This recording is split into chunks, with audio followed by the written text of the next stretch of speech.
chance to seal it. It's done. It's Georgie Kelly.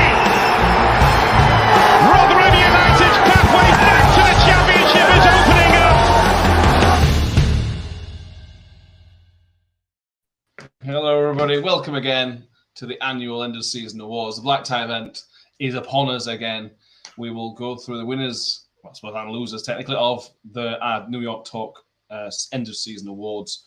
We've got from Rising Stars, the Goal of the Season, to the Obvious Player of the Season award at the end as well. We'll have fun, hopefully. Probably a longer episode than normal, I suspect, which for reasons that will become very clear pretty shortly. And then we'll go from there. We'll see what happens. Exciting, Mick. Exciting, Mick. It's exciting. It's awards night. Anything could happen. It's exciting. Listen, mate, I'm sweating already. On this. I'm hoping that I've got the big one, but we'll have to wait and see. I've got my speech prepared just in case. So we'll see how it goes. Yeah. We've got plenty with John Hensby, Reese Kellett, YouTube user Josh, Paul Brock, Graham Lindsay, Connor Simpson's with us, as well as Sarah Ogden. John Morell says at least Mick's put the effort into wearing a jacket. He has. Yeah, I think it looks better with that one. Danny will be joining us very, very shortly. Otherwise engaged for the most important night of the year, and he makes other arrangements. But Danny will be with us at some point soon. I understand he's ironing his shirt, isn't he? I think so, yeah. Have you got a posh glass this year, Mick? Yes, as you can see. The most Danish of all beers. There were some unhappy people, some unhappy viewers in Sweden. Yes, I apologise for that.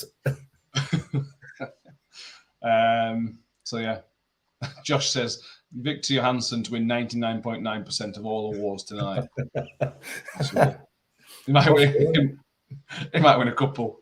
Brian Vernon's with us as well. Graham Linda says, Mick, you screw up very well. No, mate. But he makes an effort. I absolutely don't. You're not going to like this, Mick. There's a lot of the Harry Hill about you tonight, you know. Yeah, exactly. Yeah, precisely.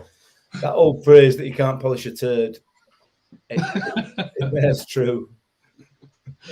Right, let's crack on. Let's get on with the awards. We've got 9 awards. We are going to start with the Rising Star Award, which this year was quite difficult to pick from, to be honest with you, because we haven't got many young players. The rules are starting the season under the age of 23.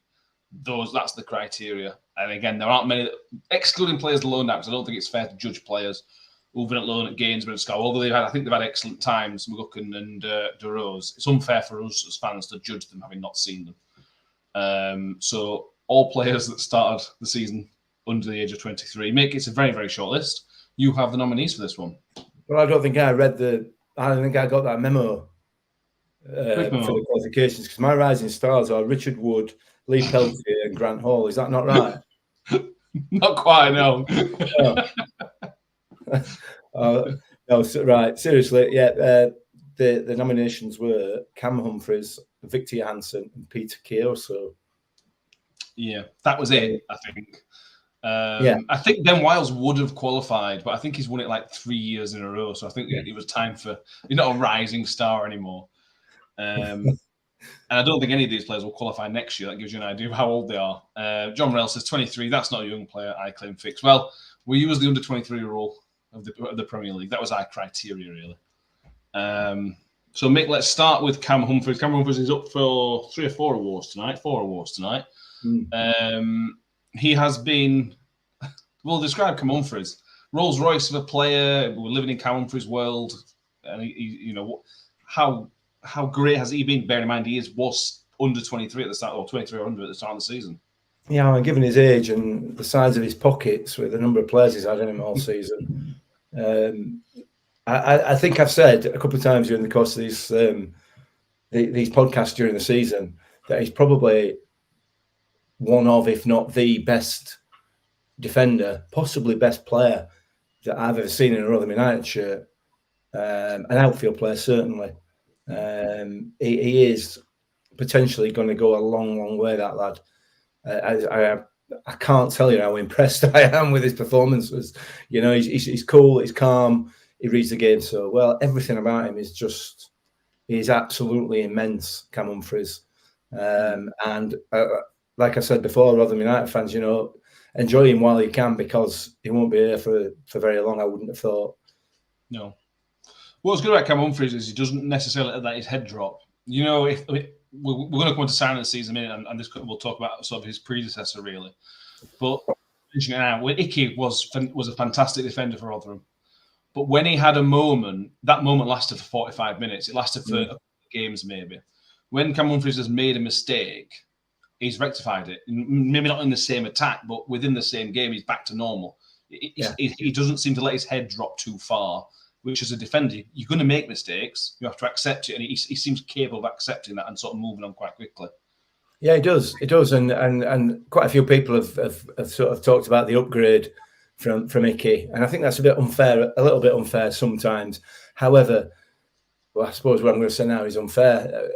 Ihekwe is a League One defender, possibly lower end of the Championship defender. He has a bout of 50 pence head, doesn't he? Where ball disappears off somewhere where it should never have gone. And as you rightly point out, he plays on his confidence or lack of confidence sometimes plays on him. Cam Humphreys is the opposite extreme, completely the opposite extreme. He's cool, calm, collected, and he is a Premier League defender in all but name. Awesome player, awesome, and a hell of an upgrade. Yeah. Shelley says, I can't believe Cam Humphreys' ours is clearly head and shoulders above and too good for us. I hope for once we use this to our advantage when it comes to cashing in. That's true. Shelley, obviously, not just settling for anything or letting his contract run down from that point of view. Absolutely. Next one is Victor Johansson. Again, a man who will win multiple awards tonight, probably, I would guess.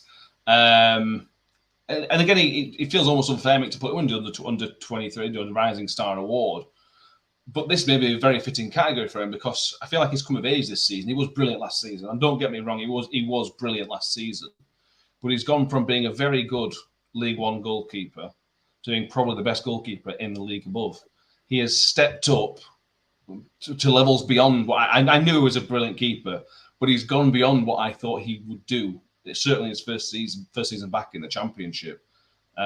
It's difficult to pick a fault with this guy, and he's now only 24, and that for a goalkeeper, that's frightening. It absolutely is, yeah. And I'm not having any of this. Probably the best keeper in this division. I mean, it's nonsense. It's absolute nonsense. It just the stats alone tell you that he's in the top 5 in Europe in terms of the stats for a goalkeeper. He is the best goalkeeper in this division, bar none. It's not up for debate as far as I'm concerned. That you can talk about who might be one of his second or third place, whatever you want, as long as you want. But he is head and shoulders above everybody, and he's proved that this season because of the defence that's been in front of him has been chopped and changed virtually every game because of injuries and everything else. So there's been no consistency in front of him, and he's been the shining star. He's been absolutely outstanding, and you're right. He will go on from strength to strength. And like with Cam Humphreys, enjoy him while you can, Millers, because he is destined for bigger things. Yeah, he is absolutely. We'll not speak too much about Victor because I think we might have another couple of times to mention him tonight. But Shelley says, similar from Humphreys, you could say the same thing about Victor. How good is it having two keepers that actually belong to us for now? Yeah. Splasher, new contract just signed, so would cost a very, very pretty penny if he was to go anywhere. And I'm sure there will be interest. Oh yeah, absolutely. We'll talk about that in a bit further on, maybe. The final one, Peter Kioso. He gets in almost by default, which is sad, bearing in mind our hopes for him pre-season. And from our point of view, from the outside, Mick, we can't say he's had a bad season because every time Kioso's played, he's done all right. I mean, he's not been, he's not been sensational, but he's been very, very solid. And who knows whether he's even going to be here next year. I mean, he's been so unlucky this season, so unlucky with the injuries and the timing of those injuries. There's a cracking player in there, and hopefully he gets to show what he's worth and what he's capable of next season. It's just unfortunate this season that he's just not been able to to break into the team, and as soon as he has broken in, he's ended up getting injured again. So we'll have to wait and see how that pans out over the summer, and whether he's able to get fit and stay fit. Yeah. And bear in mind, we played a fee for him. We always didn't pay much of a fee for him this summer, but we don't have much luck with paying fees for players. And often we paid a fee for him. Didn't work in the first season. He came very, very good later on. Let's see. Don't know. Let's go forward with that, Mick. Those are the three nominees. We've no gold envelopes this year. No, that's very poor, Matthew, on your part, I'm afraid. They've been used up by my little girls losing teeth. They go to the tooth fairy, the gold envelopes. Right. Well, we need to get on to Tooth Fairy then to replace them. We're doing, I'm afraid. So, Mick, who is the winner of the Rising Star, essentially Young Player of the Year award for the Millers? I agree with this 100%. I think so. I voted for it's Cameron Humphreys. So I voted for as well. Yes, cannot argue with that at all. Well done, Cameron Humphreys. Top player. Very much a top player, yeah. Right, let's move on to the second one. We're going to mix the order up from what it was originally, because Danny's not here yet. We'll move on to the loanee of the season. Again, a tough one to pick, because we've had a lot of loanees this year, to be honest with you. It's been a weird year for loanees. John says, no jacket, no gold envelope. What kind of professional production is this? Oh, mate. Not professional. You haven't seen half of this yet. Yeah, get ready. Yeah. Things are about to go very wrong shortly. We may have been overly ambitious in the next 10 minutes. We'll find out. We'll all find out as a group. Loanee of the season. So we've narrowed it down. We have Connor Coventry, Leo Yelder, Brooke Norton-Cuffy, and Tariq Fosu. Mick, which one of those you want to start with? Let's start with Brooke Norton-Cuffy. Flatters to deceive, doesn't he? Yeah. Unfortunately. For me, anyway, it came with an absolute fanfare from Arsenal fans. They were very, very keen on him, expecting that he might play a part in their first team this season,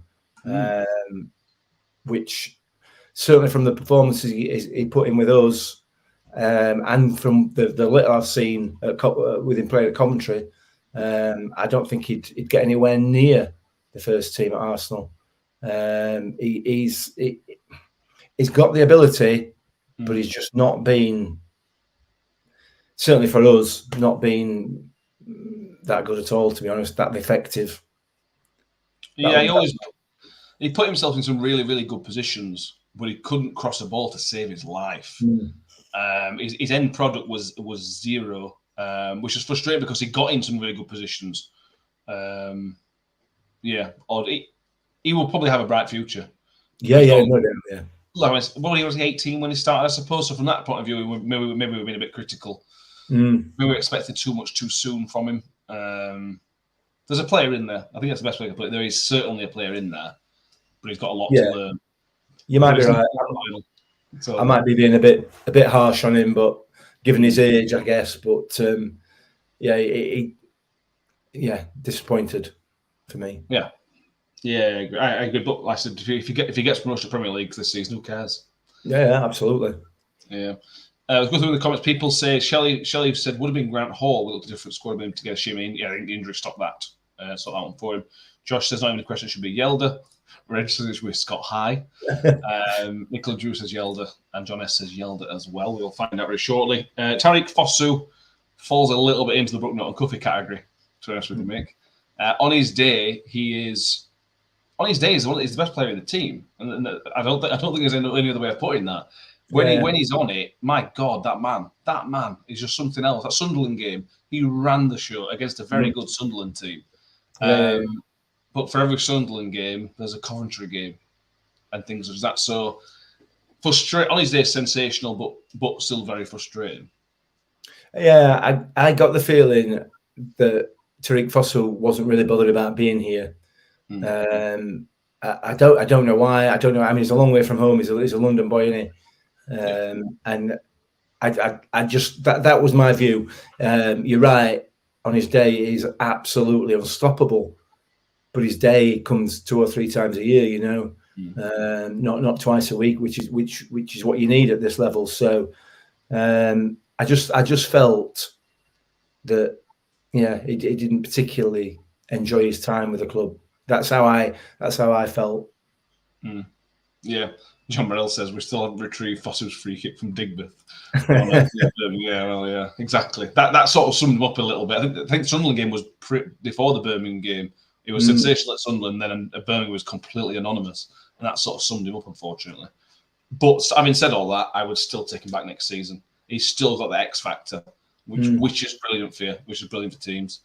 Moving on to the next nominee, and Shelley says, I think I voted for him as well. Shelley says, I'd say Coventry based on what he did off the ball, even after he did a lot of the dirty work, and just unfortunate. I tried to look at him while to gel. Took him a while to gel. Sorry. Yeah, Coventry took about 7 or 8 games, something like that. He replaced Dan Barlaser, and although they are very different players, he did exactly what Dan Barlaser did. Took a bit of time, and once it clicked, it clicked. And he was the best player on the pitch for 4 or 5 games in a row. Yeah. It wasn't just an odd game like we mentioned with Fosu. He was just the best player. And yeah, I'd love to see him back next season. You could build a team around a player like that. Yeah, 100%. I mean, he was excellent for those last 4 or 5 games, and you're right. He kind of frustrated for long periods, didn't he? From sort of January through probably till middle of March, end of March. He really frustrated, and we were asking, has he got to play? Should he have a bit of time out or whatever? And then all of a sudden, it just clicked, and he was outstanding towards the back end of the season. No question, absolutely brilliant. And I can see why he's so highly rated at West Ham. They've got a hell of a player there. So yeah. John Morell, I think, sums up pretty well. The Times I saw Coventry look very tidy, expecting to be the top 6 chasing side next season. Just no disrespect. I would like to see him. Obviously, I'd like to see him back at Rotherham, but if he's going to come back to the Championship, it needs to be higher end, definitely. Whoa! Back that bus up. You might be there. Precisely. No, won't be. Moving on. The final nominee of this category is Leo Yelder. He has been universally popular, Mick. Yeah. When he's good, isn't he? And he's just so easy to like. He's living his best life, isn't he? Yeah. And he bought into everything that we did. He got a permanent smile on his face, except when he was substituted. Then he just threw his shirt at everybody, which is not a bad thing by any stretch of imagination. He wants to be a part of it, and he was front and center in all those celebrations. Once we'd managed to sort of keep our place in division, he was front and center of all those celebrations. He just seems to be such a lovely lad. But get him on that football pitch, and he can be as aggressive as you want him to be. He's got a lot to learn still. He's a little bit impetuous, I think is the word, isn't it? He's a little bit too quick sometimes into the challenge, and it tends to leave him lose his position at times as well. So I was very disappointed with the West Ham result today. I was hoping that Leeds were going to stay up.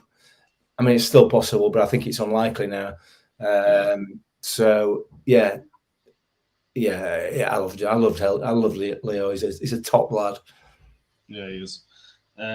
Again, destined for bigger and better things than Rotherham United, sadly for us. A lovely guy. John says you might get to see him next season turn up for Leeds in the Championship. Almost certain. 100%. Yeah. Right, winner of this one. We don't have a drum roll. Should have brought a drum roll in, shouldn't I? Leo Yelder is the winner of Loney of the season. This one. Bear in mind, these are all voted by you guys on Twitter. So if you don't like any of the results, don't blame us. It's not our fault. So there we go. Those are the first 2 awards. Now we're going to try something different. We promised something different for this year. So what we're going to have now is a musical interlude. Mick, you're in charge of this. So if this goes wrong, you put me in charge at IT. the old guy. So we're going to have a bit of music. Then we've basically got Lee McMahon from LPMC's come back on to speak to us again. So he's done a bit of music for us. We're going to hear 3 songs from tonight. We're going to first hear his new single Jenny, which Mick is going to put up for us now. And we're going to chat with Lee and then we'll go from there. So hopefully, fingers crossed. Touch wood, everybody. This is hopefully going to work. Fingers crossed.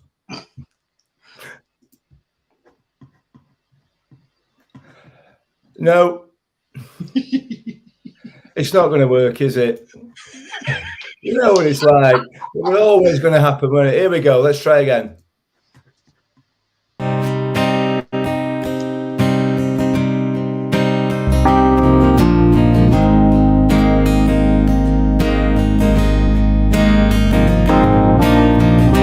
Jenny is a fun girl with an amazing scarlet smile.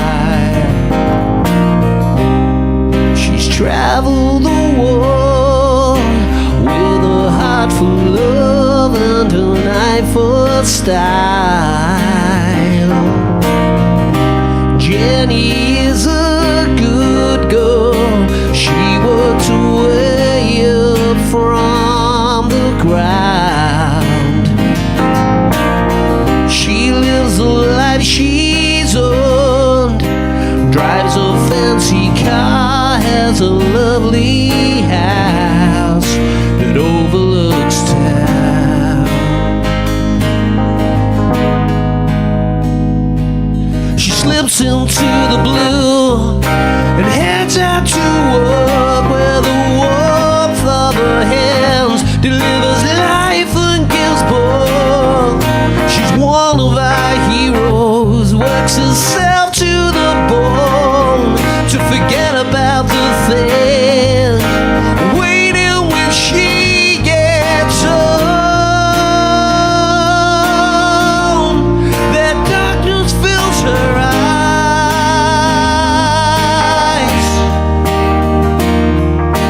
Giving up on life, she reaches for the wine to make her feel alive.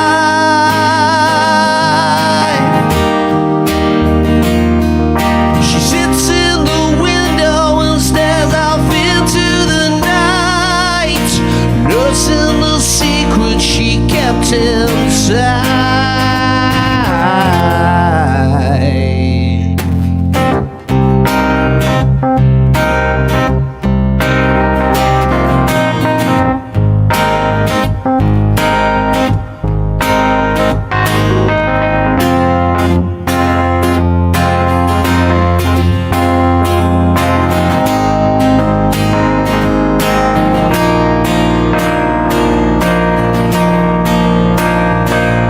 She slips into the blue, works herself to the bone to forget about the things, waiting when she gets home.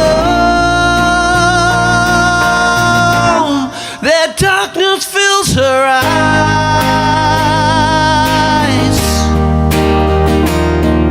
She lets her lover slip inside her thighs to make her feel alive.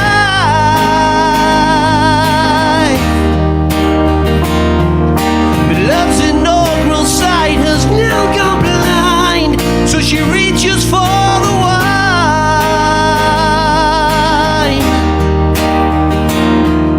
She talks to angels almost every night, look into the sky. The God's arms never seem to reach her, so she nurses the secret she's lost inside. Oh, Jenny. And oh, Jenny. And oh, Jenny.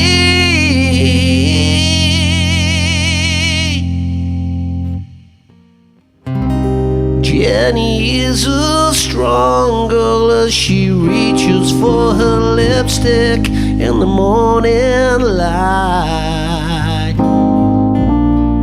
She gazes over town and thinks of all the broken heroes painting on their smile.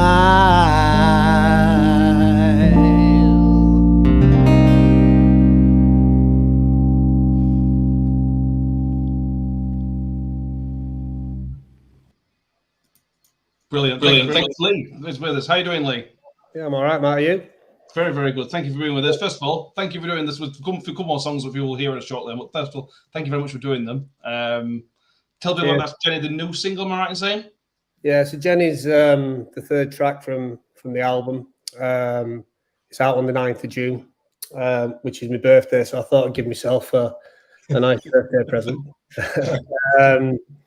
Yeah, it's a sad tale really about a midwife who's struggling to have children. So it's a bit of an testament to a strength of character, really, to carry on and keep going and hoping for the best. So yeah, that's what that's about.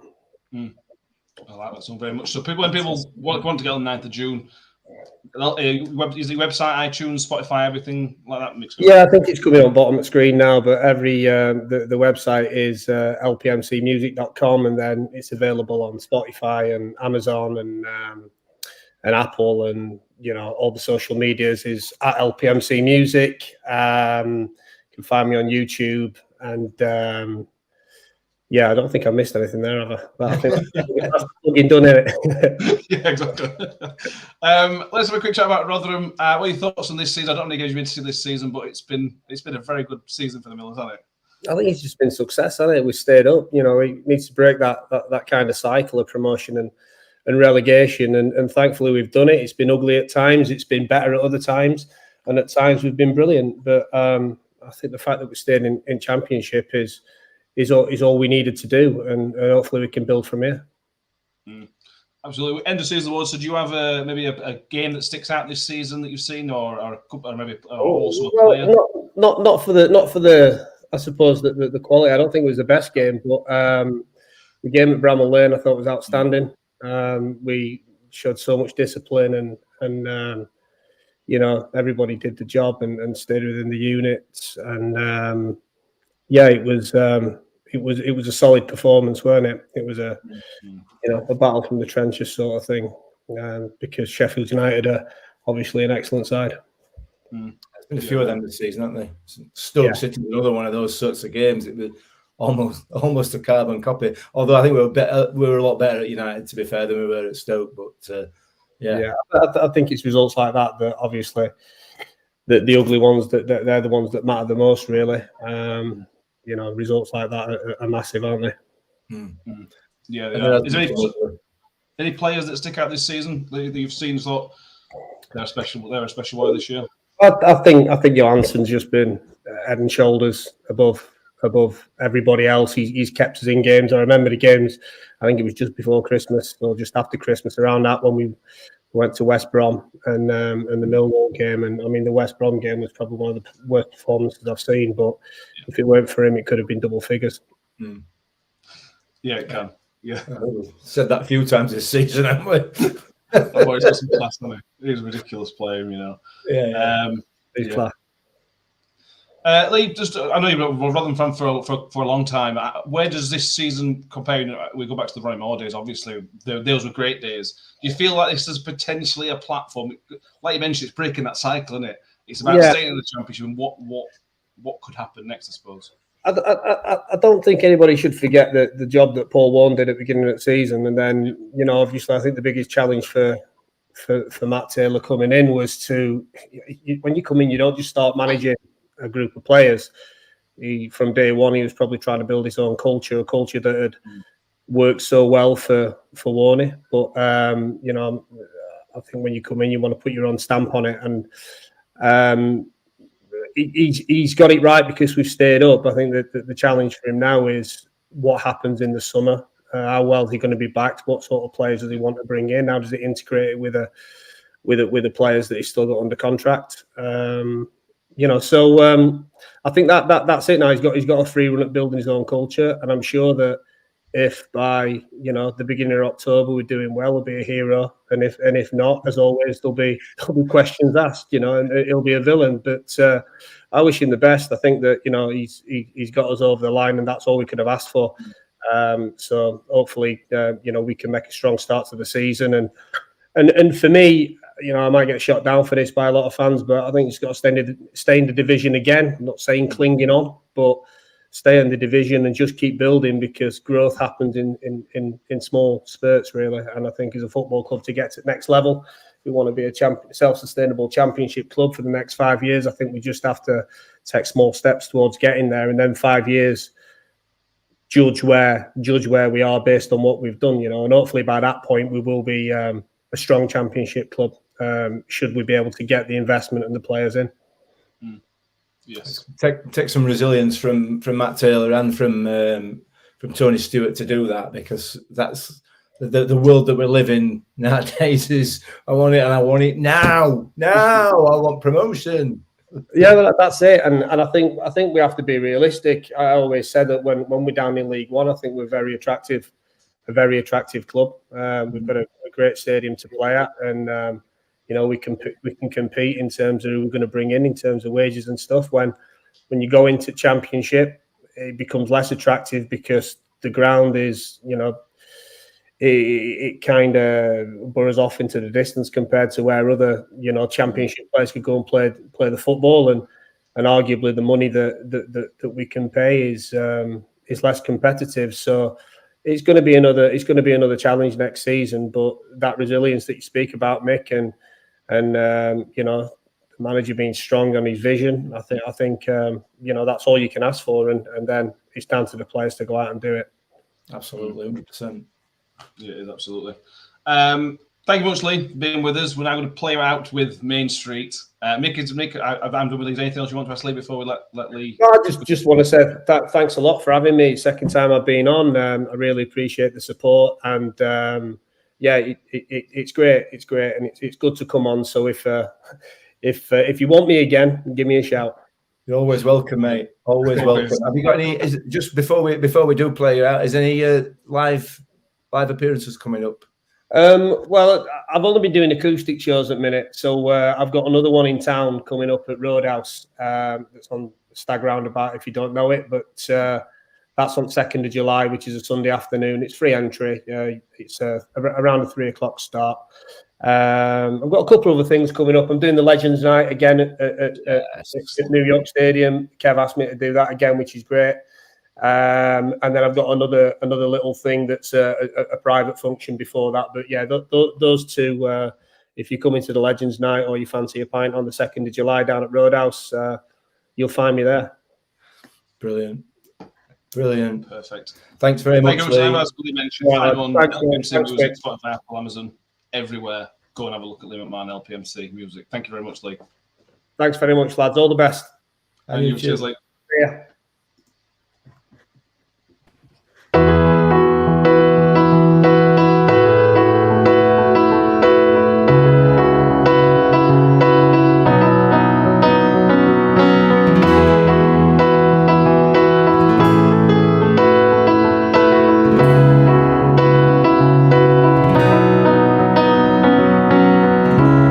I was born by the theater down on Main Street,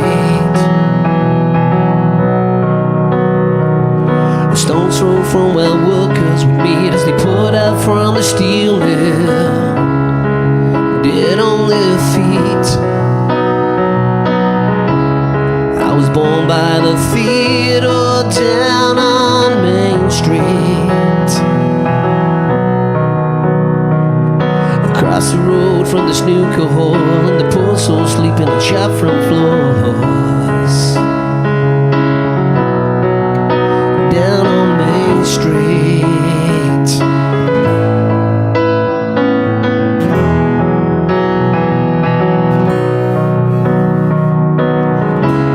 I met my father down on Main Street.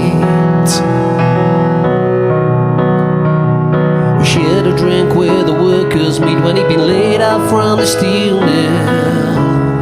I was just 17, and he said, son, don't get trapped in these bars down here on Main Street.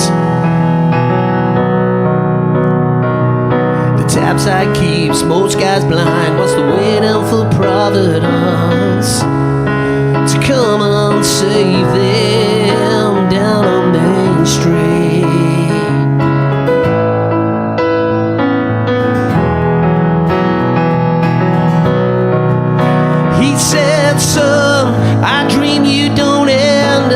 me.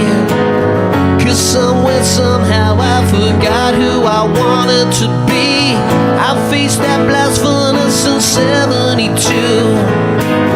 I've paid my dues since the day after leaving school. Now this tatted on my fingernails is my only badge of honor, yet confronts me with my failures and all that I can offer. These streets rips the bone from your skin, a junkyard of broken hearts since the recession hit. At least you'll get a shot to get as far as I did if you stay,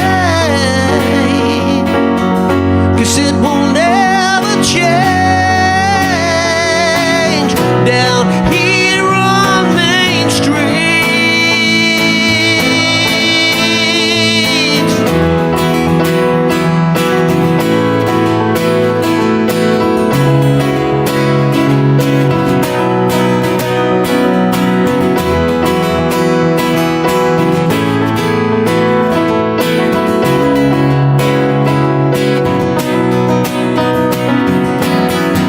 These days I stare at the theater down on Main Street. A stone's throw from where workers would meet has been run down since it shut down back in 16. In the shadow of that old theater down on Main Street, I cross the road to the snooker hall, and the poor souls sleeping on chaff-room floors, and I take my seat in my father's dream. From the cradle to the grave, it will never change down here on Main Street.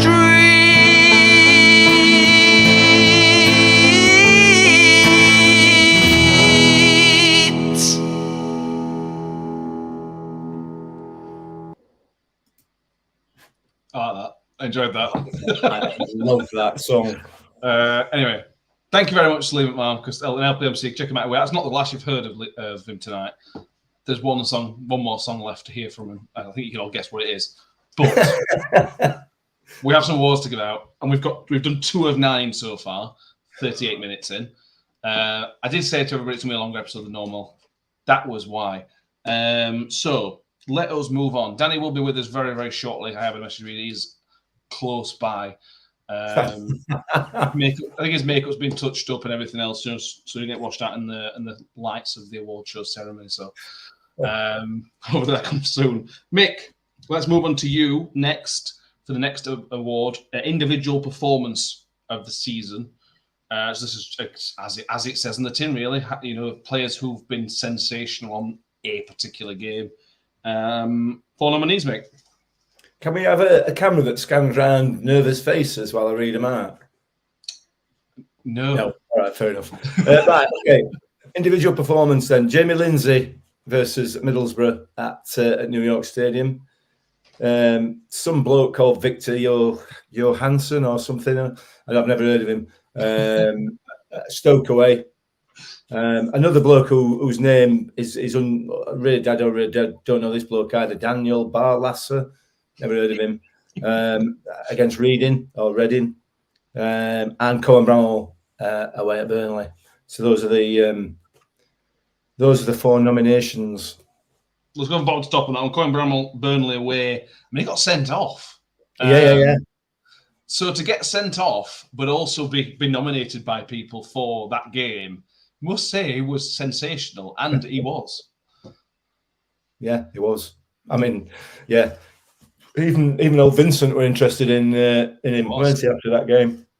Yeah, I mean he just ran him ragged down that left hand side, and they weren't able to make any impression down that side of the park until after he got sent off, and then Benson and Edges came on and stuck one in top corner like he usually does, done it into. But I mean, it was awesome that day, and that performance just shows what capability Cohen Bramall has got. You know, he's a young lad. He's another young kid. You know, he's not a hugely experienced footballer, and he comes from proper pedigree as well. So he's he's definitely one for the future. But it's all about experience. Age is one thing, but it's having that experience as well, isn't it? And he's getting it at a higher level now. And I'm really excited for Cohen Bramall. Really am. And fully deserved that nomination for that performance. Was outstanding, and there was no way that he should have been sent off. That were another Burnley dive. Let it go. Just saying, it were another Burnley dive. But there you go. Danny's with us. Danny, how you doing, mate? Hey. Very well. How are we all? Very, very good. Thank you very much for being with us, Danny. You have missed Lee McMahon's 2 songs that he's done so far, so sorry. But yeah, I'll have to watch him live at the Legends Night. You will. That's correct. We're on individual performances. Next nominee, Danny Dan Barlaser, for his performance against Reading, hat-trick of assists. That was an example of what he can do. He obviously did it continuously, but that was just a really sort of microcosm. It was on the first 45 minutes, I think most of those came. What a player Dan is. Yeah, what a player. I mean, it might have been the Reading game that made Middlesbrough notice him, to be honest. Like a hat-trick of assists, we've not really had that at all since Dan left, did we? I mean, can't remember the name of the account, but on Twitter they had like all the stats come out, and Dan Barlaser was still our most progressive player, even though he left in January, which says something about his ability. But I agree with Mick's Twitter name, free Dan Barlaser. You know, he should be playing a lot more than he has done since leaving us, which is a shame. But yeah, you never know. Maybe back on loan. You never know. Oh, when he came on the other night for Borough in that playoff, it was the last 5-10 minutes or something like that. He was head and shoulders above. He was instantly better, wasn't he? He improved. Head and shoulders above him. You know, in terms of his abilities with the ball and his distribution of the ball, the passes that he made. He must have made more passes in that 10 or 15 minutes than Mowat made in the rest of the game. You know, the fact that Carrick's not starting him, it kind of blows my mind a little bit because, he is an awesome footballer. He is. The next nominee is Victor Johansson. John Morell says the keeper for the Stoke game, most unjustified 3 points I have ever seen a team. Now, bear in mind, we didn't pick those winners, so this may not be the winner, but that performance by Victor Johansson was the best individual performance I have ever seen from a player in a Rotherham United shirt. I have never seen anybody single-handedly. I know Ollie Rathbone scored the goal, but Victor Johansson was single-handedly responsible for 3 points, Mick. There was countless saves, 2 or 3 just. If he made those saves on their own in one game, you say, my God, he's had an amazing game. He made like 3 or 4 of those amazing saves. I find it difficult not to sell that anymore because for me, it was just beyond words how good he was in that game. It was. He just kept making save after save after save, and you're thinking, God, that's awesome, that's fantastic. And then he made the one in the last 2 or 3 minutes, which I have absolutely no idea how he's got that going in. Just absolutely instinct, yeah. And he's got that instinct. We're going to have to be careful because we keep talking about Victor and how good he is. You know, it's going to get tedious. It's going to get boring. You know, I'm not getting bored of it yet. I'm not bored yet. No. The last nominee for this category, Danny, is Jamie Lindsay against Middlesbrough. Odofin gets all the headlines, rightly so, I suppose. But without Jamie Lindsay, we don't go and win that game. He ran the midfield against Middlesbrough, who had an excellent midfield. This is not Wigan, you know, who were dead and buried and things like this. This is a Middlesbrough team who might well have been on the playoffs already, but he still just took that, he just stopped them basically. Yeah, I mean, Barlaser went to Middlesbrough and they've got one of the better midfields in the division, and Lindsay just ran the show, really. Like you say, Odofin rightly gets the plaudits for his goal, but you know, Lindsay was just unstoppable in midfield, and again, he just seemed to be everywhere. So a deserved nominee, I think. Absolutely. Mick, you have the reveal for this one. So we've got Jamie Lindsay, Victor, Dan Barlaser, Cohen Bramall as your nominees. Who won, and the public vote, individual performance of the season. Do you know what the percentage of the winner was? I have since deleted the tweet, but it was the biggest one of all the awards. Yeah. I in my head, I think it's somewhere around about 86% of the vote went to Victor Janssen for his performance against Stoke City. It was. It might have been higher, actually. It was ridiculous. Yeah. That was the most one-sided vote we had. Victor Janssen against Stoke. That's award number 1 for Victor. Well done. Danny, we're going to come to you now. Signing of the season. You have the 4 nominees for the signing of the season, if you can. Ooh. Enlighten us. The nominees for signing of the season. Number 1, Cameron Humphreys. That was absolutely mega this season, hasn't he? Is that end of list? No. Oh. No, there are more. Number 2, Jordan Hugill. Number 3, Lee Peltier. And number 4, Cohen Bramall. Well, let's start with still go bottom to top again, Danny. To Cohen Bramall. Hit and miss, to be fair, because he had his down moments, but he's again one of those, when he gets it right, when his head clicks, is what you need, that pace and everything else. He's an extremely useful player, to put it politely. Yeah, on his day, Bramall can beat anybody, both for pace and beat them with the ball as well. But I do think for Cohen, he won't be a rough United player, but little bit inconsistent, but on his day, absolutely unstoppable. Yeah. John Morell says, what about number 5, Taylor, the manager? Yeah, we didn't think to include him, to be honest with you. There's no 5th option on Twitter, I'm afraid. Let's move on from that one, because I forgot to include that would be an option. Lee Peltier, Mick, brought in by Paul Warne. Essentially brought him because he was friends with Paul Warne, from what I could work out from the initial conversations, initial interviews. But turned out to be a really good player, a very good right back, still a very, very good right back. Lacks a bit of pace, obviously, but fills the Richard Wood role of being a leader on the pitch. Yeah, he does. He does. Yeah, what can you say about him? He's steady. He's consistent. He's experienced. He's been excellent. Without him in that defence holding it together when Richard Wood wasn't playing, he was kind of the mainstay, weren't he? He's about the only one that didn't get injured. Him and Cam Humphreys are probably the only two that have managed to get through the season uninjured, or pretty much. I think Peltz has been carrying an injury for about last 3 or 4 games, hasn't he? Yeah. But it's what you need, given his experience and everything else. He's been excellent. He's been absolutely outstanding. Yeah, can't fault him. Yeah. The other one is the only January transfer that has been included in this list, Danny. Jordan Hugill. 5 goals, I think it was in the end, but 5 crucial goals. Double against QPR, double against West Brom. One elsewhere I can't think off the top of my head who it was against, but still. He's a leader. And I didn't think we'd be saying that about Jordan Hugill. I just thought we'd be saying that he's a good presence up top and he does X, Y, and Z really well. But he's very, very quickly turned into a leader on the pitch, which we needed. We needed a leader outside of the sort of defensive area, didn't we? Yeah, his other goal was the penalty against Bristol City. Of course it was, yes.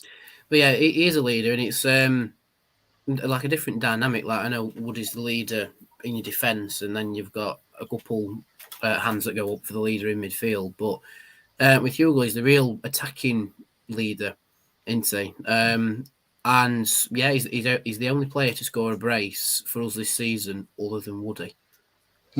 and Hugill's got 2 braces. But yeah, brilliant signing in January. I think if we'd got him in the summer, he may have got up towards 10 for this season. But I think Hugill's going to be even more crucial next season. Because we know Woody's going, so we do need a leader from somewhere. And Hugill had the armband when Woody wasn't in the team, so maybe that's natural progression for next season. I'm not sure, but Hugill's one where if he gets a service from out wide, he scores goals. We saw that against West Brom, QPR, and against Bristol City. And he's got a knack for a penalty as well, hasn't he? He has, yeah, definitely. Danny, sorry to do this, but Donna says, Danny, can you please say hello to Raya, because she's watching you on telly and wants to phone you. So say hello, Danny. Hello all. Hope you're doing all right. we've moved on to the last one. Nickel Juice says, so nice watching Humphreys and feeling confident that he will get the ball so calm. John Morell says, I dare say Humphreys will win it as Mick can't hear a bad word said about him. But Hugill was key for us staying up, proved him wrong, but experienced championship was something we lacked before. I couldn't agree more. It was without Hugill, might not have stayed up. You don't know who else we would have got in, obviously. But there's a good chance we wouldn't have stayed up without the help of Hugill. I think that's fair. Cam Humphreys, I don't know what else to say, to be honest with you. We can let John know that we didn't decide. None of us decided this. We had a vote, obviously. Yeah, I mean, I voted for Cam Humphreys, obviously. Yeah. He's got another nomination later on, Cam Humphreys, so we'll come on to him again later on. But Danny, would you like to reveal to the audience who the winner of the Signing of the Season award is? Yes, the winner of Signing of the Season is Cameron Humphreys. Cameron Humphreys, I like it very much. I also like that Danny found some envelopes to do this in. Very, very professional. Yeah, they're just on the side. They're not shiny and gold, but they're envelopes. It's better than what I've got. Right, moving on. Next one is my award, Goal of the Season award. John Morell, with the voted on the 300 accounts you created, Mick. Yeah, well, I thought it was you that created all those accounts to make sure that Danny ate that fish. Goal of the season, again, now narrowed down to 4 nominees. The first one is Dauphin against Middlesbrough, Fergie at home to Sunderland, Rathbone at home to Blackburn, as well as a Dauphin, again, at home to Blackburn. Mick, the Middlesbrough goal was the most crucial moment of the season, probably. And it was a stunner as well. Yeah, it was. I mean, cool, calm as you like, weren't it? You knew as soon as he pulled his foot back precisely where that ball was going. You could have started cheering before he'd actually made contact with it. And in fact, Ollie Rathbone kicked it for him, didn't he, behind him, But you know what Hakeem Dauphin can do from that position. And if you give him that amount of space there, like Borough did, there's only going to be one result. So it was a really, really well taken goal. But over and above that, the significance of it for the season was huge. It was absolutely huge. So I mean, yeah, excellent. And Hakeem Dauphin, you can't help but love the man, can you? Yeah, love him. And, let's tick off his other nominee in the same category. The only person to be nominated twice in the same category, I think, ever in our awards. So that's something. He was also nominated for the goal against Blackburn, Danny. And again, you talk about the Middlesbrough game, Middlesbrough goal being a crucial goal. It obviously was because it essentially kept us up. But if a Dauphin doesn't score so early in that Blackburn game, bearing in mind the run we were on before that Blackburn game, we don't know what could have happened. It was such a crucial goal. I know Blackburn were garbage, but I think they were garbage because of our quick start. Without that goal, the season could have gone pretty differently. Yeah, we sort of just came out and shell-shocked him, didn't we? And like I say, we were on a poor run before, and that Blackburn result was more or less, if we had a category for it, it would be the surprise result of the season. The other one being Burnley away when we got robbed. I'm still not over that either. There's no robbery of the season award, I'm afraid, Danny. Shame. But, yeah, I mean, I think it's the quickest goal ever scored at New York Stadium. I think someone might, please, if I'm wrong, please correct me, but it was scored after like 31 seconds, which is ridiculous. But Dauphin only scores screamers, and that perfectly described his goal against Blackburn. It was a screamer, and it was within the opening minute, and it set us on away. I think it was crucial because it set the tone of the game to go on. Like we went in at half time, we ran 1-0 up, sit and defend it, but we didn't sit and defend it for the second half. I think we sat and defended it at 1-0 in the first half, but in the second half, it's like, right, we can have a do at this. Yeah. And then it was 2, 3, 4, and it was like, wow, what's just happened? Is this the same Rotherham team that turned out last week? But yeah, it was a very, very crucial goal. And I stick by it. A Dauphin only scores screamers. He does. Somebody else who only scores goals from outside the area, Ollie Rathbone, Nick. The the goal that felt like it almost never was. And it was obviously over the line. We've got goal line technology in the Championship, so it was always going to be given. But it took about 5 minutes before we all could celebrate the Ollie Rathbone goal. There's something very pleasing about watching a ball come off the bar, hit the ground, and go in, which is why I would have picked this one, because it was just, there's something about the noise and everything else. Yeah. It looks good, doesn't it? Yeah, it was almost like a VAR goal, wasn't it? Yeah. We kind of carried on playing with everybody associated with Other United carried on playing or supporting with your head in your hands, thinking, how did that stop out? Oh, it didn't stop out. Yeah, it was an excellent goal, and again a crucial goal, an important goal. So and everybody loves Ollie. Well, everybody loves Ollie, don't they? Yeah, we could have had 3 nominees from that game for the goal. We could have included Shane Ferguson's goal from the corner. We didn't. Yeah, we could have done. I think that would have been unfair, given that goalie threw that one into back in there, and he'd had enough, I think, at that point. Yeah. The final one is Shane Ferguson, the home goal. Apologies to Sunderland, which again turned out to be the winning goal. Shelley says the Middlesbrough game was crucial, but the biggest goal of the season, the best one for him, was the Shane Ferguson goal at Sunderland. Yeah, lovely bit of build-up play, Danny, from Tarek Foss, who showed what he can do. And Shane Ferguson showed us what that left foot can do, and it could do some stuff. Yeah, traction engine of a left foot, answer. But it was the build-up play as well. I think that's what makes that goal quite special. Like there was the I can't remember who the assist was by, but the through ball that Ferguson latches onto, and if you watch very closely, you can see me screaming my head off to keep going, and then he hits it, and it's an incredible goal. And it keeps our record of not losing at all to Sunderland in competitive games at New York Stadium, which is very nice, isn't it? A 5-1 and a 2-1, not bad, is it? But have you noticed that Ferguson always has like that little pocket where he scores a few and then goes quiet again? But it was very crucial that his sort of rich goal scoring form came during crucial matches. Promotion chasing Blackburn and promotion chasing Sunderland, who we both beat. So yeah, I love Ferguson's goal against Sunderland, just purely because it's just like right, that could be us now. There we go. Andrew Kelly says a goal that slipped on the most fans' radar was Conor Washington against Reading. Absolute banger for the time. That was a very, very good goal. But there we go. So there are your nominees, and the winner for the goal of the season for this one is Ollie Rathbone at home to Blackburn. Interesting. I think it was one of the closest ones. I think no, it wasn't. Opposition performance was as well.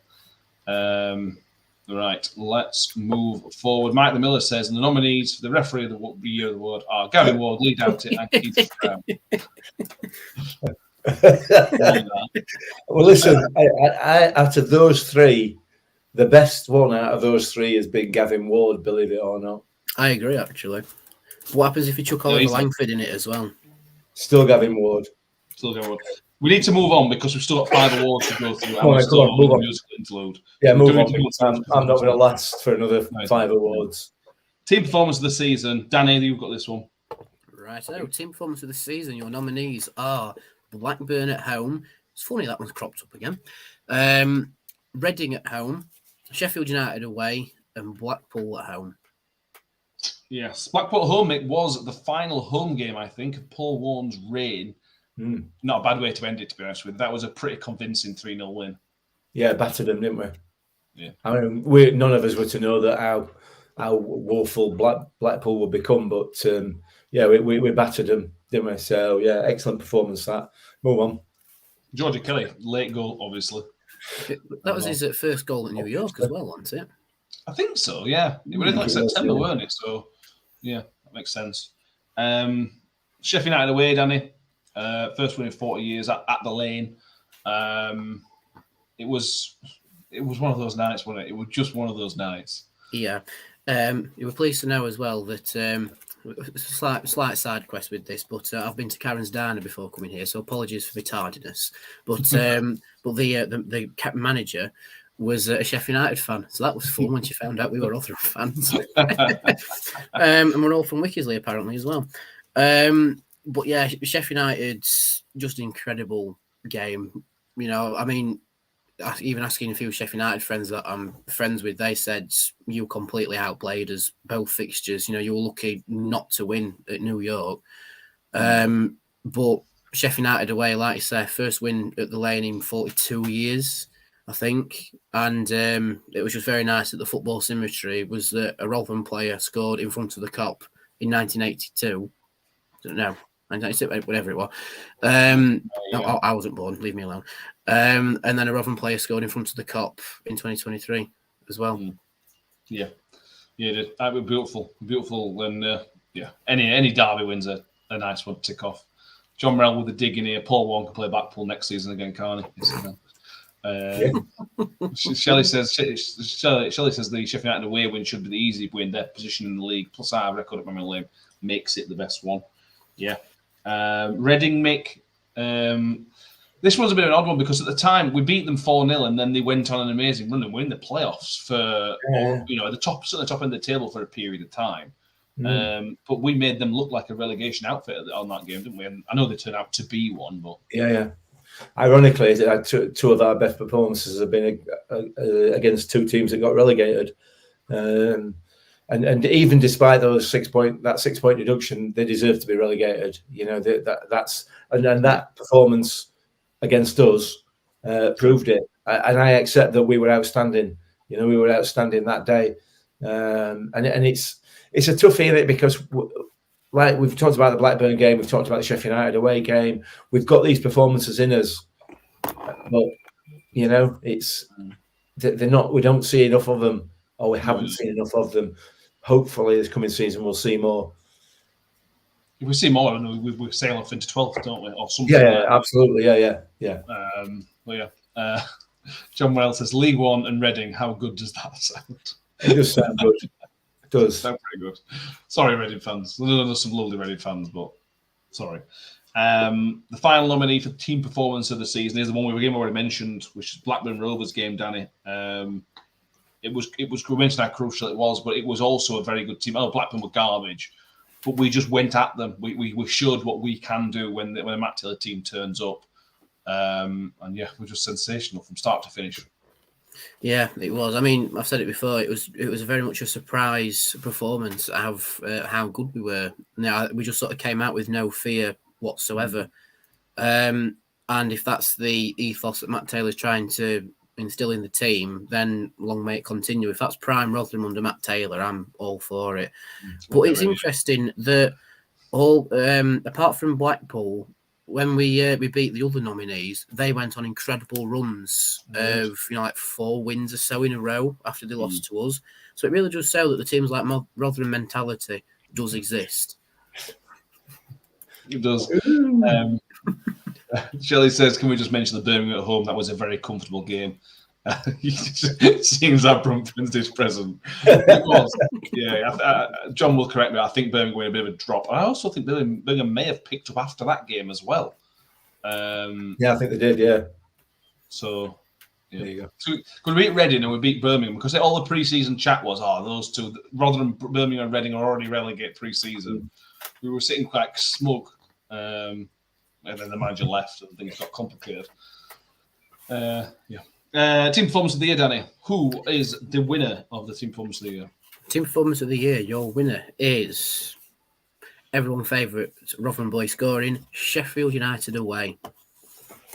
That nice trip down the Parkway and all of the memes that came out on Twitter afterwards. It was deserving, I think, that one. The next one is the closest vote we had. So the next one is the opposition individual performance of the season. Again, does as it says in the tin, the player that played against us, which shone out really.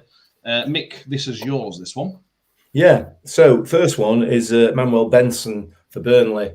I don't know whether you meant away or at home. Doesn't really matter. You might as well just put them as both because he did exactly the same thing in both games, didn't he? Victor Gyökeres for Coventry at our place. Jean Serry for Hull at New York Stadium. and Jack Clark for Sunderland away. Yeah. Let's do Manuel Benson, just get it out of the way, this one. Danny, because Mick's right, he spent half a game on bench, came on pitch and scored a stunner on his left foot. I mean, he did it twice. Yeah, he did. And the one that was at Burnley's place is the more irritating of the two. Yeah. But yeah, Manuel Benson, like, very, very crucial super sub for Burnley. Like you say, he came off the bench and did it twice against us. I mean, my Rotherham head saying we shouldn't be letting that player get in those positions after he's done it once, let alone twice. But that's excuse me, that's the sort of pedigree Burnley have got. They've got players sat on the bench that can pull out an absolute worldie like that, almost effortlessly as well. But one comeback to it is that he thought he'd won it, didn't he? He were in fans thinking he'd won it, and then Georgie scored at the other end, so it didn't matter. But yeah, Benson is an absolute incredible player. Shelley says, surely teams will start to figure him out. All the goals are the same. They are, yeah. He did it twice more after playing us at the end of the season. Twice the following game. Yeah, just it's like Iron Robin, isn't it? He wants to go on his left foot. Don't let him go on his left foot. You've let him go on his left foot, and he's scored a goal. The next one, Victor Gyökeres, which is the Coventry home goal. They just score at the CBS. It's the Rotherham United home performance. He's a proper centre forward, Mick. He does everything you want to see him for. He's very, very clinical. He's big and strong without being bulky. You know what I mean? He's not a Akifenwa type big, but he's so difficult to play against. And for me, he was probably the best striker I've seen at New York Stadium this season. Yeah, I think so. We've not. I mean, he's not got we've not got a big list to choose from, have we? To be fair, no.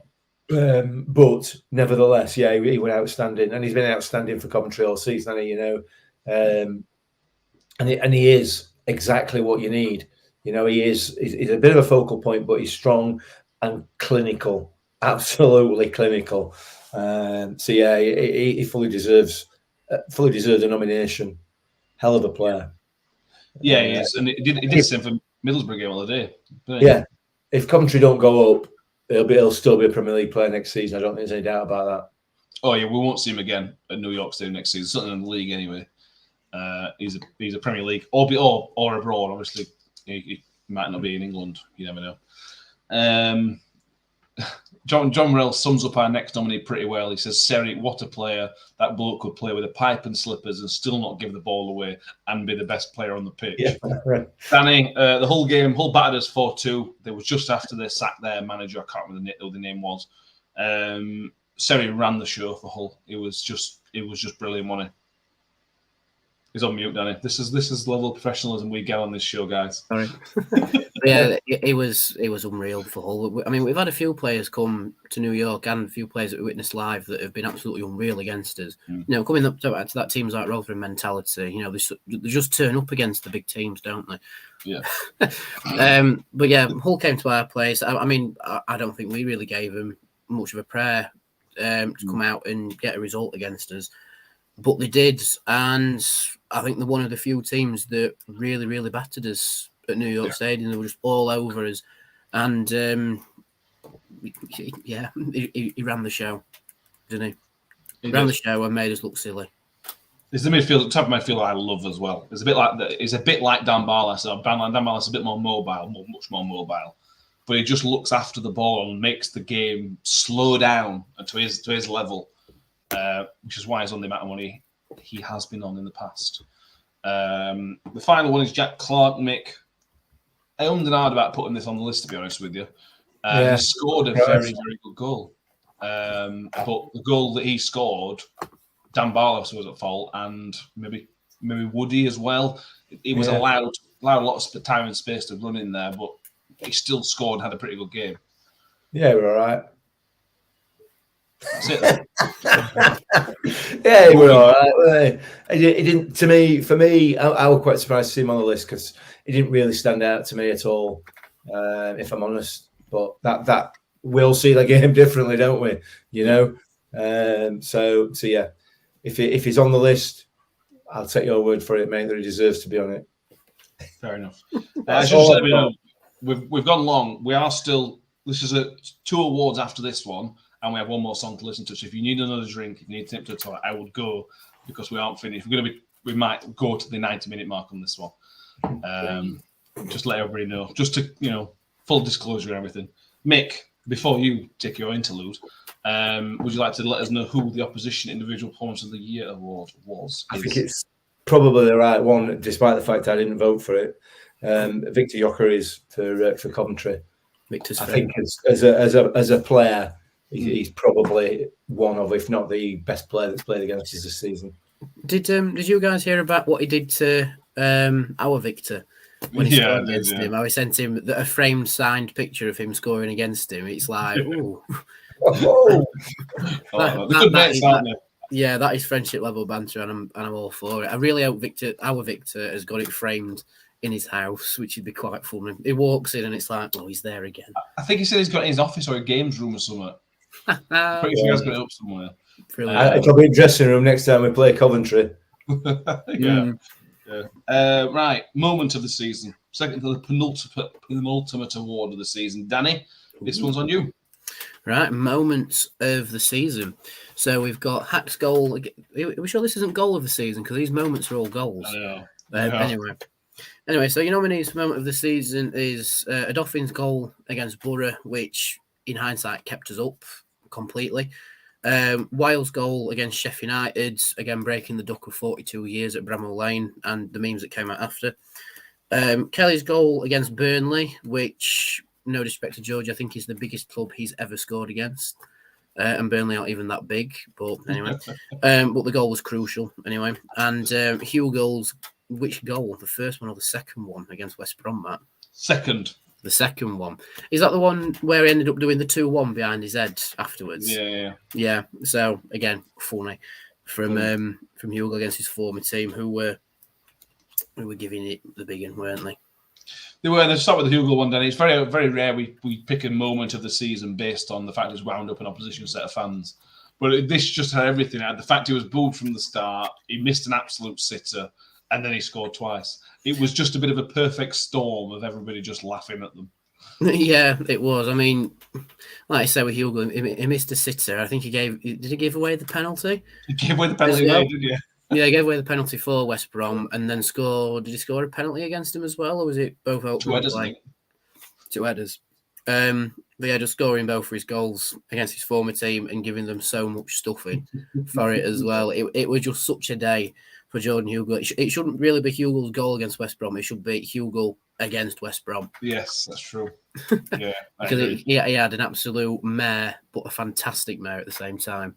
He had a mare himself, and he gave them nightmares too. Correct. John Morell says Paul Warne leaving, survived without him, something he wasn't able to do. Harsh, but I would have felt bad putting that up on a poll, to be honest with you. But yeah, next one, the Georgie Kelly goal against Burnley.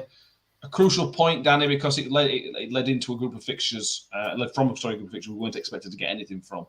And we managed to pick up that point. And whenever Georgie scores, it's a good laugh, isn't it? Yeah, whenever Georgie scores, we're on the pitch, but it's only happened once.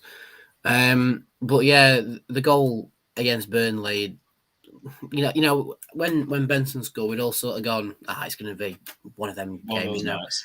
But it sort of encouraged us even more. And when Kelly came on, it's like there's something about him where he could get something. And I think it was the build-up play as well. You know, the slight deflection that sent it Chio's way, and then the pullback, and then Kelly burying it. And I think most people in New York Stadium sort of went, well, if you don't get something, it's not a massive thing. But Kelly's goal sort of went, here, we could get something now. And some of the best home limbs in the season. You know, you sort of see that moment where everyone just suddenly jumps up in unison. Yeah. Love George. Whenever Georgie scores, good things normally happen. Yeah. And I got the picture with him after the game as well. Yay. You did, yeah. Ben Wiles at Sheffield United, Mick, as for moment of the season. Again, like Danny mentioned it earlier, it was a cocktail. You know, it had the echoes of a Rotherham player scoring in 1980. Had the mirror image of that. It had the fact that his granddad was a legend at Sheffield United. And the fact that Rotherham boy in a local derby. It just had everything you want. Yeah, it did. It did. And unfortunately, his granddad passed away this year as well, didn't he? Which is which is really sad, but it makes it all the more poignant, I guess. Absolutely. So we missed Ben Wiles this season, and it must have been really, really special for him. Really special for him and his family. So yeah, a fantastic moment. Yeah, it does. John Phil just wants to say a special mention to me for uttering the words John Morrell says at least 1,000 times a season. John, you're not getting a blue hat, I don't think. I petition Kimbo if you can. Shelley says moment of the season should be Dan Barlas of respecting us by hitting it into row Z with a chance very late on. Yeah. I'm with Shelley on that one, definitely. And the final mention of the nominee for this one is moment of the season, Hakeem Odoffin with the goal at Middlesbrough, Mick. It just meant everything to the club, to all the players. You just had that. We know how much pressure it can be on the 45th game or the 46th game of the season. We know how much pressure built up over those amount of games. And the roof just lifted off the entire stadium. And yeah, special. Very special. Very, very special. And then it couldn't happen to a nicer bloke as well. I can't say enough good things about Hakeem Odoffin. He's a quality player. He is a quality player that flies under the radar all the time, doesn't he? But yeah, that was a hugely important moment in the context of the season, obviously, because it kept us up. But yeah, it was massive, really big. Yeah, well, Danny, enlighten us. Which moment of the season is the moment of the 2023 season? So the moment of the season winner is Hakeem Odoffin's goal against Borough that kept us up in the Championship for the first time in 6 years. 1,000 years. It feels like it.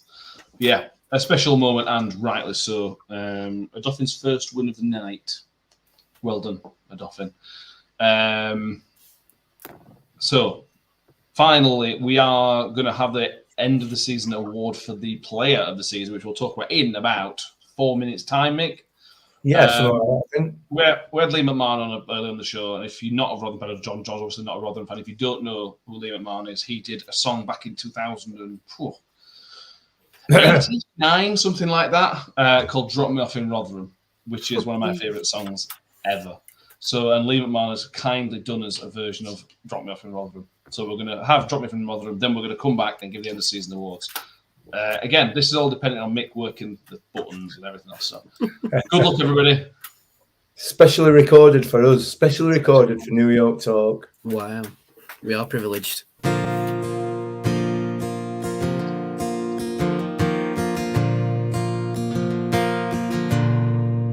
Well, it's true.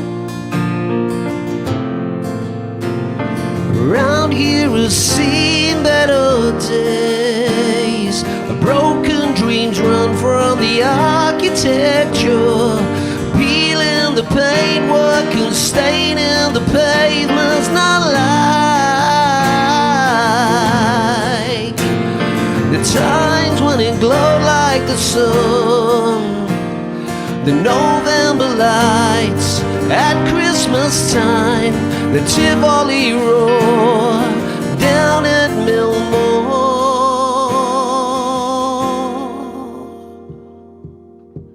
So when I'm old, or if I die, I got no money to get me by. When the whiskey is dripping from my tongue, do me a favor, drop me off in Rotherham. I'm in this hole with loaded soul, and faith in what I've got to carry me home.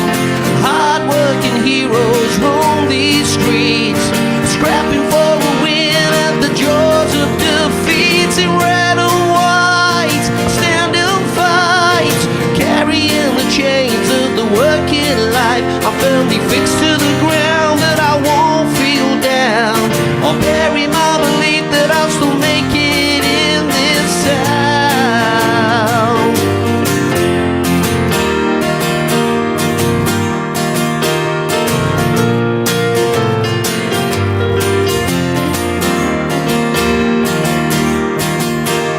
So when I'm old, or if I die, or ever lose my mind, whenever need a helping hand. Just do me a favor, drop me off in Rotherham. For all of you that moved away, you'll be glad to know this old town ain't changed. The kids still sing of breaking free. It echoes of the ghost of someone I used to be, to the fairy tales of New York and old friends who haven't got this far.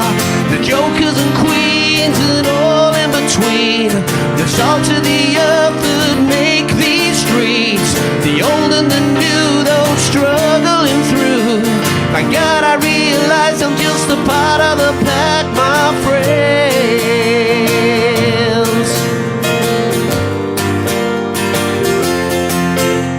Thank God I realize I'm just a part of the pack, my friends. We're all a part of the pack, my friends. We're all a part of the pack, my friends. We're all a part of the pack, my friends.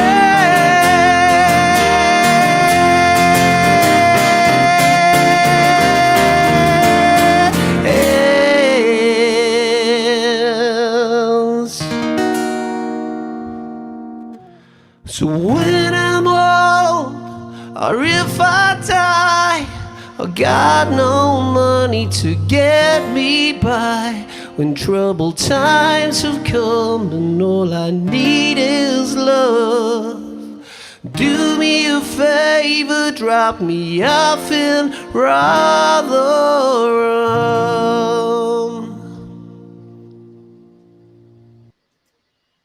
Love that song. I love that song. Just me that was singing along to it, yeah? No, it wasn't just you. No, it wasn't just you, mate. Again, thank you to Lee McMahon, LPMC, for doing that. Check out his other song, Available Providence, and Jenny, coming out on the 9th of June, I think he said. If you go on lpmcmusic.com, you can find it. Can we play that again? Go on. No, okay, no. Sorry. Paramount says he loves the song. It fills him up. Yeah, bang on. Bang on, mate. Yeah, love it. And, Right. And I just want to say thanks again to Lee for letting me use bits of the song in my applied project for uni as well. I could edit for the credits at the end, and it made my mum cry. Can you imagine creating something, a song like that just makes people feel like it does? You know what I mean? Yeah. Must be beautiful for him. Anyway, back to football. Let's stop all this soppy stuff. Football.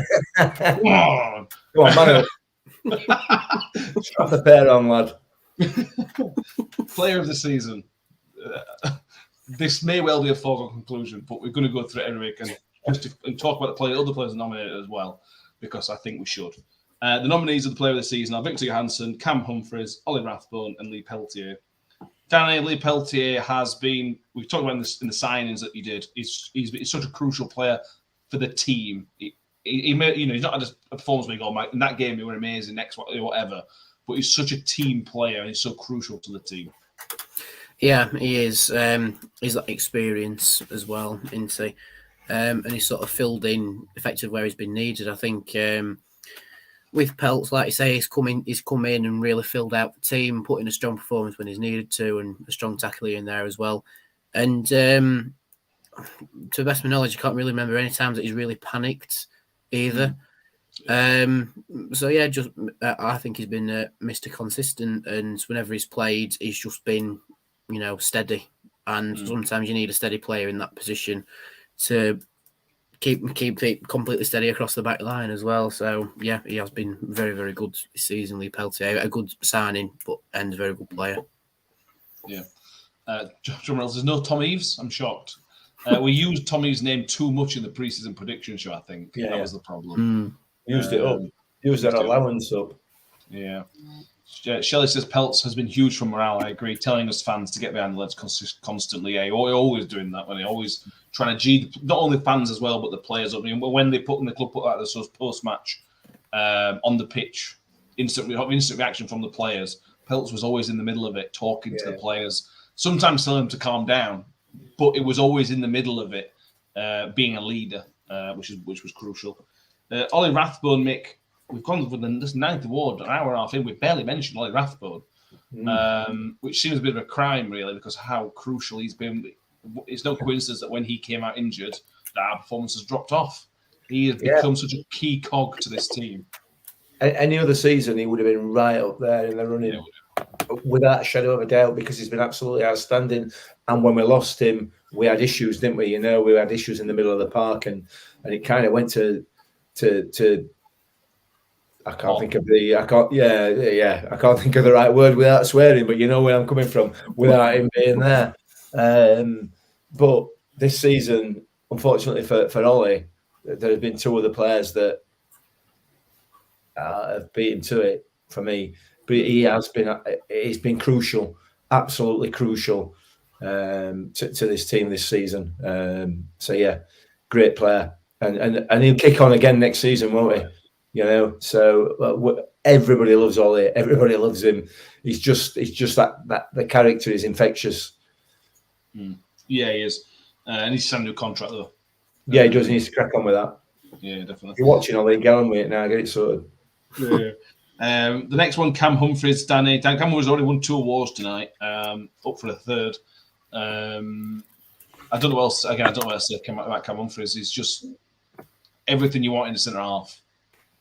Yeah, he is. I think he had the longest consecutive run of starts in the team as well, which were like 22. And he been injured for a lot of those. Matt Taylor talked about his knee injury being like carrying. Yeah, so he played through that. But yeah, I mean, again, he said he was a brilliant signing, but again, he's just been a brilliant team player as well. He's been an absolute rock in defence. It's not really mattered who's lined up against him. He's just been very consistent when he found his feet.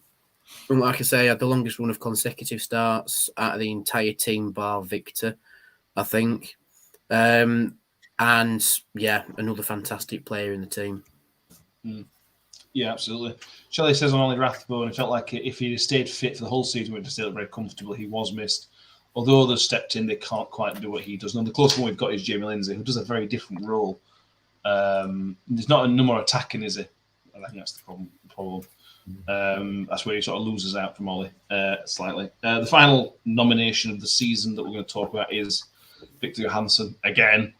Only the 1 award tonight, which was crime so far. We know, might be 2. This man may not be with us much longer, Mick. We the rumours are circulating, the vultures are circulating. Some top-end championship clubs and Premier League clubs that need goalkeepers. There's rumours of interest from certain clubs.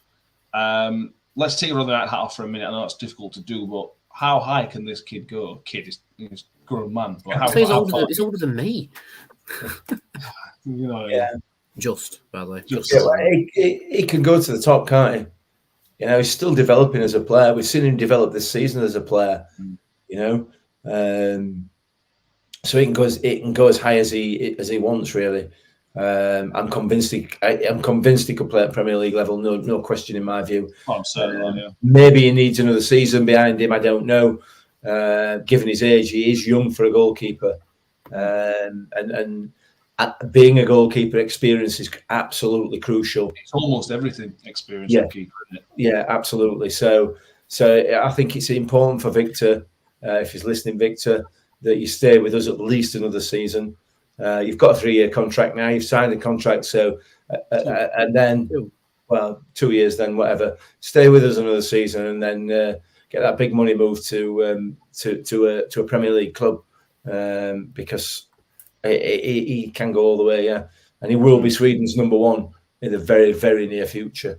He's battled his way into the reckoning for Sweden, and now it's only a matter of time before he wears that number 1 shirt in blue and yellow, which would be fully deserved. Yeah, it would. Danny, just echo on Victor, on thoughts on Victor Johansson before we reveal the winner of the award. Well, he likes to be involved in limbs in the stands, doesn't he? If you haven't watched it already, go and watch the Hammarby vlog. Absolutely unreal experience. But yeah, Victor's one of them goalkeepers where he's still young. and effectively the sky's the limit. Like I know, he came to England and went into Villa, then went into Leicester's set up, and then came to Wolves. Very, very thankfully, had to wait a year to play in front of fans. I mean, he had to wash his clothes in a sink, for Christ's sake, in an hotel room during COVID, and all that after a very serious back injury, where some doctors were saying that he'd never play football again. Seriously, You know, so the amount of things that Victor's already overcome to be at the level that he is with us, effectively the sky is the limit. And I can understand the vultures circling from bigger clubs. You know, I've heard Sheffield United be mentioning, a few teams be mentioning that are already in the Premier League, coming for him. But unfortunately, everybody, like Matt Taylor said, you're going to have to cough up big time for Victor. And I think the minimum price tag on Victor, the bare minimum, is the same price it cost to build New York Stadium. 25 million? Exactly. Exactly. For his 2 years, regardless of what his wage per week is whilst he's with us, that should be his release clause, 25 million, or else we'll just don't entertain it. But like I say, stay with us another season, push us up the league a little bit, and then do as you please, because he's got the natural ability there and he's showing it this season. It's just a shame that we couldn't keep him fit for the whole season. No, that'll come. That'll come with time. His body gets better as he gets older, I suppose. He learned how to manage it, things like that. Anyway, we've gone past the hour and a half mark, obviously. Actually, added time. Added time. Yeah. Hopefully not only added time. Well, that's it. Depends what ref is, I suppose. Yeah. Primary says she's trying to fill your contract. Shelley says, we know how that Victor House is going to get, but for Josh Vickers is a great understudy, so might not have missed as much as he should have. Cameron Humphries would have been a huge miss. Shelley says Victor House will win, but it'll be closer. Isn't Victor like top rated for the number of saves in Europe's top 5 divisions, including the Championship? Yeah. The problem with values is keepers are so undervalued compared to the rest of outfield players. 25 million is ambitious, don't I? I think it's a bit ambitious. Yeah. But I like it. I like that you've gone for it. Yeah. I like it. Anyway. The winner of the New York Talk Player of the Season award for 22-23 is, no drum roll again. Thank you very much, everybody. It's Victor Johansson. Obviously, it's Victor Never Johansson. in doubt. Never a second doubt. The vote, again, was the two biggest margins were Player of the Season and individual performance of the season. I don't know whether that was Rotherham fans or whether Tobias and all the Swedes had got on Twitter to vote for that. Unclear, but you never know. Justified winner. Cameron Humphries has been sensational, but Victor's been on another level. Another level. That's it. There we go. Any other comments you want to make, boys and girls? I think we've gone on a long time. I'm amazed that there's still people actually watching this, quite frankly. I am a little bit. I'm expecting a call from the club for next year's end of season awards. Yeah, we've been very professional this season. 9 awards in an hour and a half, plus musical interludes. Plus, we dress up. We scrub up very well, don't we? It's good, all right. Yeah. That might be an issue. We're not very uniform, are we? We've got me in a black tie but no jacket, making a black tie with jacket, Danny with just a normal tie. So it's not very uniform. But, you know, it is what it is.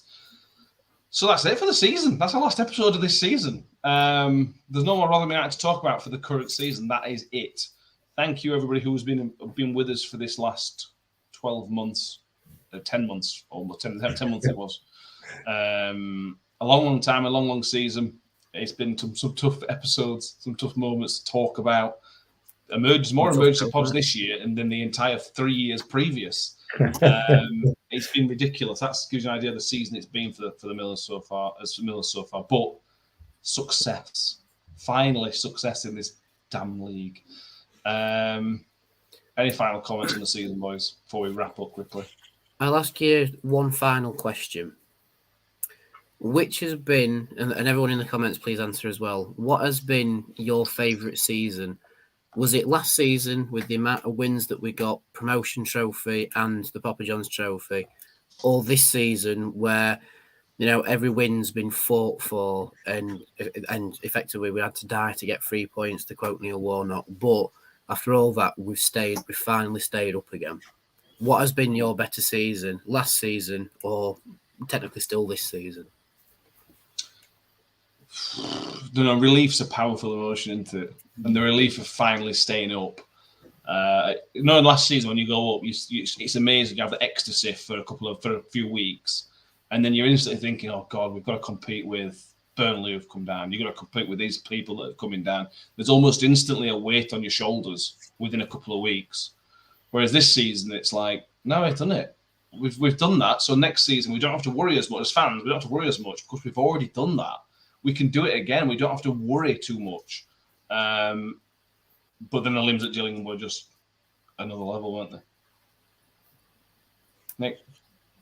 This year, we broke that cycle. It's been that's massive. It's a huge building block to stand on and start building upwards. So this season, definitely. Do I? I can see the argument for both, but for me personally, I'll say this season because it's something that, well, I suppose both seasons are something I've never witnessed live, but I've seen a promotion season from the stadium before, but I've never seen us stay up in the stadium before, so it just sort of sits a little bit nicer with me. And it's the fact that we had no final day stress whatsoever. It were an odd feeling going to Wigan with nothing to play for, but it made it all the better doing it against Middlesbrough. And it was another thing that I called correctly. Imagine if we'll do it against Middlesbrough. There you go. Yeah, most people in the comments, Paul call it a lot more, but most people have said this season, which I understand. John Morell throwing in winning a major competition in 2011. It's a low blow, that, John, to be honest with you. Living in past, John, you're living in past. You've got to get up to We lost the first ever League Cup. So, you know what I mean? Yes, we were there first. Who was the real winner? In fact, if you think about it, we won the first ever League Cup final. It's just a shame it was two-legged and Villa beat us 3-0 the second one. 2 legs of technicality. Right, let's end there. Let's knock the season on the head. Like I mentioned, thank you everybody that have been with us from start to finish. If you joined us partway through the season, welcome. This is what it's always like at the end of the season. We will be back again. We'll probably leave it a week, and I think we'll wait to the playoffs to end so we can sort of look at who is with us next season, and then maybe do a Bank Holiday Monday special next week, and then we'll between us work out what the plan is for the summer. There won't be much, to be honest with you, because after these 2 seasons, I'm ready for some time. I'm ready for not to talk about Rotherham United for a month, maybe. Let's see how that goes. Yeah. Ready for a holiday? Oh, we've already been. Shame. Please do subscribe. If you're on YouTube already, you haven't subscribed, please do subscribe. They all keep going. The number is going up. If you haven't watched the Sweden's content, please do. The match day vlogs are immense, and watching me and Danny each streaming is a good laugh as well. And we will be back soon. Mick, thank you for being with us this season. Mick, I don't think you missed an episode this season. Maybe it's 1 or 2. Probably not, because I'm committed. Or should be committed. Should be committed, yeah. Oh, one of them too. My wife keeps telling me I'm not sure which one it is. Yeah. Just a message from somebody saying, very disappointed to see Mick not doing any close-up magic. That's very, very good. But yeah, Mick, thank you. It's been a long slog, but thank you for being with us nearly every week. Yeah, not a problem. Not a problem. I have got a magic trick. I think I've left it. See you. Children watching. Danny, thank you very much again. You've been with us nearly every week, and you've done loads of work on the vlogs and all the instant reaction, hosting all the instant reactions. Thank you very much, Danny. It's a pleasure working with you. Yeah, it's been quite unreal this season. It's been quite emotional as well. Like, if you'd have said to me at the start of the season we'd get to Sweden and do that through a podcast, I mean, someone said in the comments, living the dream, and for a football podcast, I can honestly agree. I'm quite sad that the season's finished for us, if I'm being honest. We've got a new one coming up. Yeah, exactly. On to the next early August. But before I sign off, finally, can I just say that we've ended the vlogs for this season on absolute corker, because the Hammarby vlog is now the most viewed video ever on New York Talk. It is. Well, thank you all, your Hamby fans. If you're any Hamby fans watching, you are now Millers fans as well. Yes. It's hard work. So bow ties off. That means we're done. Wind it up. Wind it up. Thank you, everybody. Subscribe. Be with us. We'll see you in about a week's time. Keep an eye on the socials, and we will keep you updated with our summer schedules. We really appreciate everybody that's been involved all the way through the season. We said it every season. We mean it every season as well. So thank you very much. And up the Millers. That's all I've got to say. Up the Millers. Yep, up the Millers. Thank you, everybody. Bye. Bye. Ravel, ambitious, but brilliant. Mule with it. Wood's got round the back, and Richie Wood has done it again. The Magic Man has come up with another trick. Well, here's a chance to seal it. It's done. It's Georgie Kelly.